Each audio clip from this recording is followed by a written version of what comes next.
Habang ako'y naglalakad sa kalsada, nakita ko si Sam.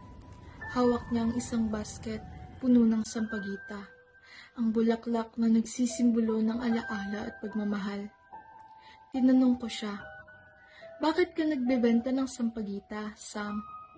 Sumagot siya ng tahimik, Para po sa mga kaluluwa. Hindi ko agad naisip kung anong ibig niyang sabihin. Akala ko, isang simpleng bata lang siya na may negosyo, kaya bumili na lang ko ng bulaklak. Habang nilalakad ko ang kalsada pa uwi, may naramdaman akong kakaiba.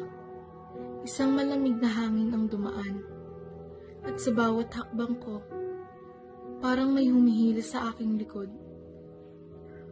Tumingin ako sa aking mga kamay, ngunit hindi ko naramdaman ito. Biglang bumalik sa akin ang alaala, ang huling gabi ko sa ospital.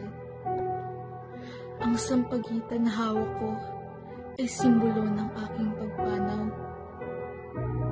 Naiwan akong may bulaklak, isang simbolo ng paalam na hindi ko kailanman mababago.